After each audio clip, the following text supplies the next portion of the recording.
Hello, hello, it's Monica from Crafting with Quilling Lady, and I hope you have absolutely fabulous day. In today's video, I'm going to show you step by step how to create this super quick personalized birthday card.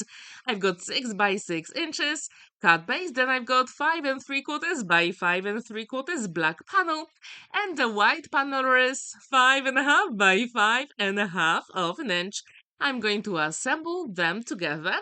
Then I will need a black panel that measures 4.25 by 4.25 of an inch, and the green panel is 4 inches by 4 inches. And then I created lots of small squares measuring half an inch by half an inch. And I'm going to start putting them on my card using one and only liquid glue, magic glue.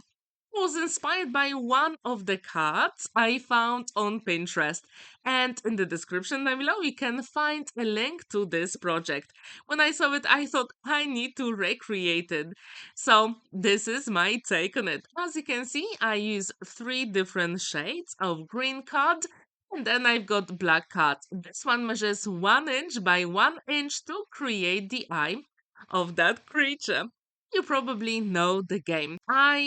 I really wanted to create something meaningful for that boy. That's why I asked his mother what he likes.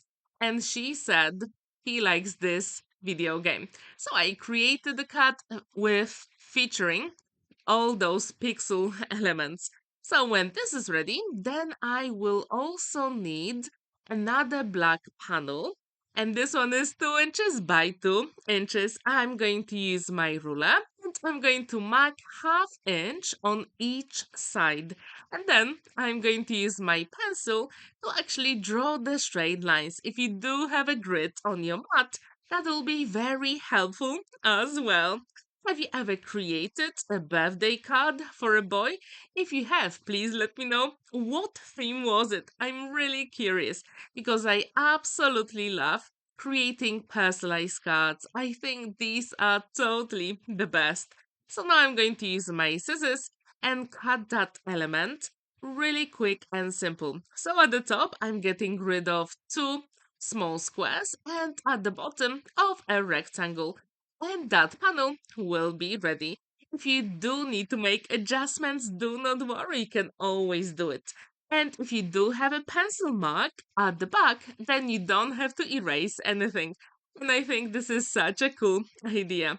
So I was adjusting that element, then I'm going to adhere it, and then I'm going to carry on with those small green squares. Super quick and simple. So, as I told you, these small squares are half an inch by half an inch. And this is really easy to create using your trimmer or guillotine. And that's what I did. So, if you do have those kind of cards, I do encourage you to use whatever is left in your stash.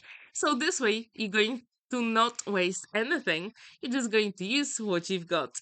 I really like that. So here, as you can see, I made a mistake, but I could quickly fix it with my one and only liquid glue. Then I'm going to finish off the bottom and I will still have a couple of squares left. But I'm going to show you how to use them as well later on. I'm going to add here that face at the front of the card and I will try to make sure it is evenly spaced on the left and on the right hand side. So now it will be time to create the name of the recipient.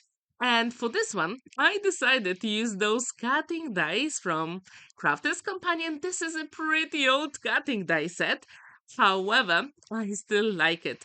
And I'm going to use my low tack tape and actually put it on the name of the recipient. And then I'm going to put couple of small liquid dots, let's say. And then when this is assembled, we can put it at the card front. Really quick, simple. If you do need some inspiration for personalized cards, like in this case, please let me know because this is one of the best things for me to create. So here is the name of the recipient, and on the left hand side, you can also see the number, which means how old the boy is going to be very, very soon. So if you do have any excess of the glue, you can always use your pokey tool. and that is my trick as well. And at this point, I thought it is slightly too wide, so I'm going to trim it to 4 inches and 1/4 of an inch, so all the elements are going to match. And when this is ready, I'm going to put it at the front of the card. And if you do want, you can always leave some squares and add them at the front as well.